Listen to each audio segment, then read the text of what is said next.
for check-in time, and today I get to help share the story of Boise Brewing through the founder, Collin Rudeen. Hi, Collin. What's happening, Paul? Man, I'm excited to talk with you and help share the story of Boise Brewing. And but first, before we get to that, I get to thank our sponsor, Delta Dental of Idaho. You know, Delta Dental of Idaho, they're the experts in dental insurance, providing best-in-class customer service with benefits designed and backed by the largest network of dentists in the country.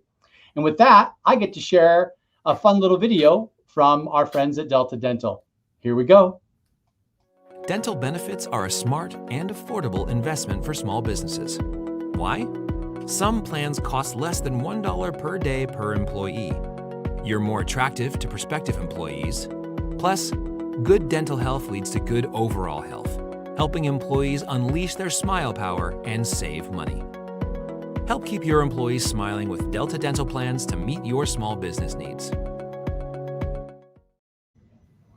Thank you, Delta Dental. And now I get to introduce Collin Rudeen. Collin, how are you? Doing well. It's Good Friday. It is a Good Friday. Hey, how are you guys holding up through the pandemic?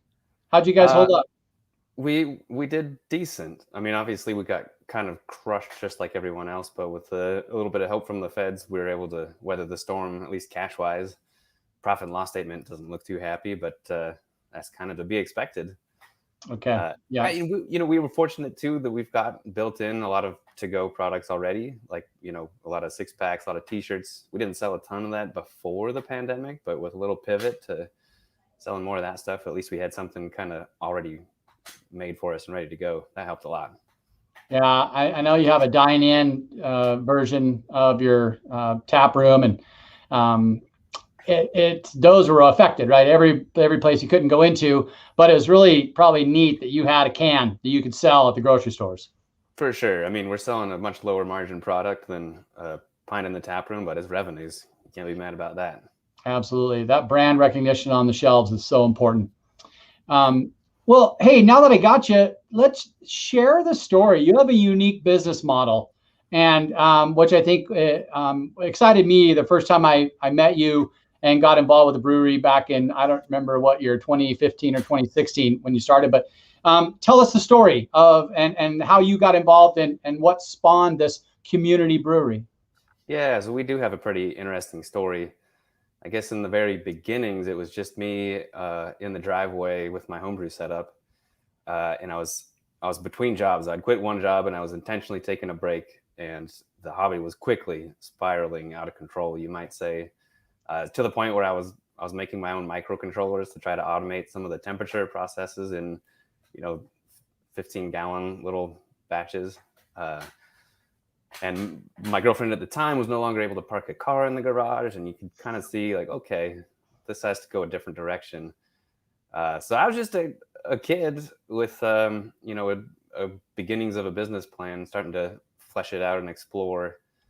And fortunately was able to find a whole bunch of people that could fill in my gaps in my knowledge and learn everything I needed to know, or at least enough to kind of get started.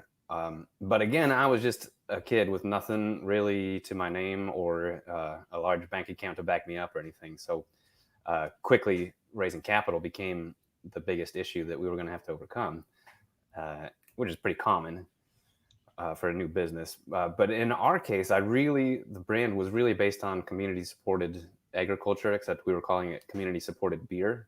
So we wanted it to be very open and communal and inviting to everyone.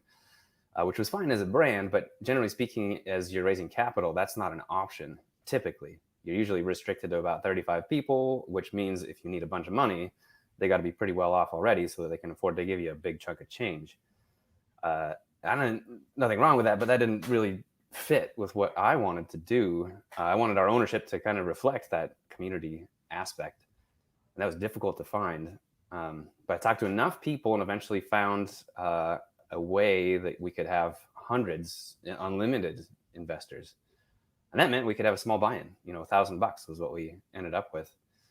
And that's a little more approachable to just your average craft beer drinker. Then it's like a normal guy can own a little piece of Boise Brewing. And it's like, yeah, that's it. That's what I want to do. And that's the reason pretty much for our success so far. Well, I followed along with all your posts and social stuff, and obviously became a very fond of a few of the brands that you sell. And one of them is that Snowboarder Porter. For some reason, that thing is the best beer to drink while I'm up at Bogus. Oh yeah, that's a good one. You're up snowboarding or skiing too, whatever. Yeah, absolutely. Tell us about some of the other brands, the other flavors that you guys are producing. Maybe some of your flagship. Yeah, obviously Hip Check IPA was the initial flagship. That has traditionally been our best seller. We got a good hazy IPA that everybody's got to have a good hazy IPA at the moment. Yeah. One beer that really caught us by surprise is Boise Light. That's been relatively new for us. And if you ask me when I'm brewing like Beat Saison kind of stuff in the driveway, or if I was thinking about a light beer for our flagship, I was like, no way. But we made it, and it's now absolutely crushing it. It's like half of our draft sales by itself. Wow. What would you? But it's what people want, right? It's a light, easy summer drinking beer, and doesn't put you on your face after 3 of them. Hey, how many employees do you have? 13, I think, is where we're at the moment. We got a couple in the tap room, couple making beer in the brew house. We've got a wholesale division, a little bit of marketing. So we're small, but doing what we can. And so you mentioned wholesale. So you're distributing here locally. Where can people find your beers?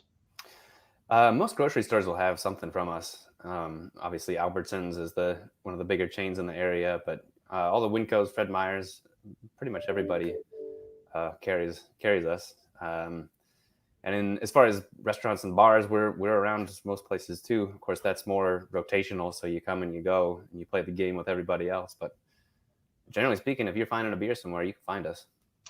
Okay, that's cool. And I would just say anybody who's out there looking at those doors in the grocery stores, find a beer that's locally owned, find a beer that's locally brewed, and and a chamber member brewery as well. That can help make your decision when you're staring at all those different beers selections and those stores. Hey, where are you located for those that don't? And your tap room. Yeah, we're on 5th and Broad, which is kitty corner from Trader Joe's. That's probably your local landmark, but pretty much right on the outskirts of downtown. And I heard there might be some expansion coming up soon. Yes, sir. We just leased the space next to us. That's where the Boise Weekly and Idaho Press used to be. So locked that up as soon as it became available, and we're getting ready to put in a restaurant. We got our head chefs picked up. They used to be the running the show at the Roosevelt Market. So that was a score to get those guys. Looking forward to, I'm sure it'll take longer than we want to for all the building permits and everything else, but we've got our plans pretty well dialed in, just ready to get going. Hey, you showed me a little rendering of the space. Do you want to share that now, or is it still a little under wraps? Yeah, absolutely. Let's see if that come through all right. Yeah, let's check it out. Ah, sweet. So this is looking at the front entrance of the new side of the space, and you can see a bunch of tables and chairs, of course, and somehow our architects found an image of me and threw me into the rendering there. And what might look a little weird, at least at this granularity, is the mugs on the walls. Actually, what you're seeing there. Those all of our owners have a mug, or the option to get a mug, and there's currently a little over 600 of us, which is why they're absolutely covering the walls. Okay. Hey, that's super cool. Why don't you put one of my name on that cup? Michelle and I, my wife and I, decided we wanted to invest. You're in, yep. Paul? Yep, we're in. Yeah, it's currently, the offering is currently open to help fund all the tenant improvements and kitchen equipment for next door. And it does come with, here's one of the mugs. That's my wife's. So get your name on the mug, and then it comes with a Growler Phil every month for the rest of your life. That's cool. Which hopefully at some point we'll be paying some dividends, but until then, you actually have a 5.5-year payback on your investment in the value of Growler Phils. So cool. There's some liquid benefits in the meantime. I love it. I love it. So ownership, so people can invest in a local brewery. How long are you offering that out, and how many more shares are available? It's potentially available until the end of the year. It is, of course, helpful for us as we were trying to get a budget for our contractor to know what kind of cash we're working with sooner than later. So if you're kind of on the fence about waiting, it's helpful for us to go quicker than later. Okay. It's possible we'll close it sooner than that, but there's not an official end date at the moment. So the first round of ownership was sold and done, and there was none available after that, correct? Yeah, it was done. We cut it off. Yep. So there's another opportunity for folks to invest. Yep. One more opportunity. Okay. Yeah. Awesome. It's gonna be, and I guess one of the small aspect of it is people feel like they're kind of a part of something bigger, because we do, some volunteer things like going out to do maintenance on Rage to Rivers trails. We do an owner's barbecue every year. And it's just fun to see two people with mugs sit down at the bar that don't know each other, and a conversation gets started. I can't tell you how many friends have been made just by that conversation getting started. Well, I love the idea that you kept your shoulder to with community-owned brewing and where you've landed, and with the name change and everything. You've done a spectacular job, Collin. Thanks, Paul. Yeah, absolutely. Hey, tell us, we were talking a little bit about the beers. Tell us some of the award-winning beers that you've had lately. Yeah, our most decorated beer is the Black Cliffs American Stout. That's probably the most award-winning beer in the state. It's got, I think, four medals at the Great American Beer Fest, and it is currently the reigning best beer in the world in its category of American Stout, according to the Brewers Association. Wow. So it's got some street cred for sure. Then we've got another called Jagged Shard, which also was awarded at the Great American Beer Fest. Looking forward to actually being able to go do these things again too. Yeah, I would imagine. So shout out to those brewers. Who's making the good juice over there? Lance Chavez is our head brewer, and then Lindley Garside is our assistant, and we just hired another brewer named Austin Miller. So all of them are just killing it. That's rad. That's rad. Hey, let's talk a little bit about events. Tell me more and share more about what you got coming up. Our biggest event coming up is in a little bit. It's in October 16th. It's called Hoptober Festival. We do that every year. We gather up 25, 30 breweries to put on their fresh hop beer, shut down the street, get 2,000 people or so, just trying and all sorts of different fresh hop beers. It's a fun festival because there's a number that I think are a little bit less authentic. It's just kind of a way to try to make some money and throw some beer at people. But this is really like we're buying all the beer from the breweries, and it's a celebration of a specific style, these fresh hop beers, so that consumers can learn a little something about that style of brewing, that kind of hops, and it's a really fun event.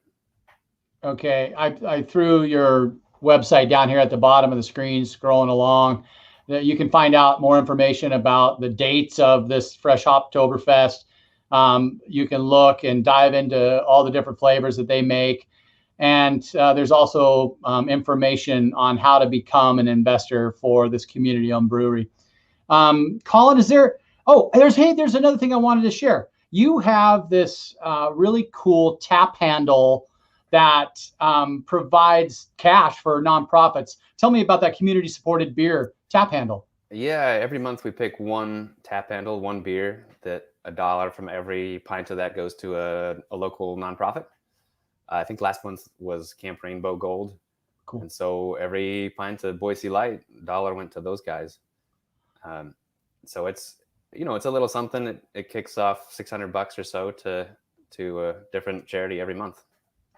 Well, I saw a little bit bigger number on that. It was like $2,600 from the last round. You guys are doing some big things and making an impact, Collin. We're doing what we can. Yeah, no, that's awesome. And then tell me a little bit more about the hours of operation. When are you open and what are your hours? Yeah, sure. Every day, noon to 10. We'll see how things go in the summer as it gets hot. People might be wanting to be coming out a little later and wait for it to cool down. So stay tuned. But for now, noon to 10. Okay, cool. Hey, while we got you, is there anything else that you wanted to educate the people on about Boise Brewing? I think we pretty much covered it. Okay. Hey, down on 5th and Broad, go visit Collin and his team at Boise Brewing. They've got some really good stuff, and I think there's some things on nitro as well. There's a flavor there to entice anyone's palate. Great date night, fun little corporate little planning. They have an upstairs area where you can meet, have a little gathering as well. And Collin, thanks again for your time, for your membership with the Chamber. Much appreciated. I'll see you soon. Pleasure to talk to you. All right. Have a good weekend. See ya.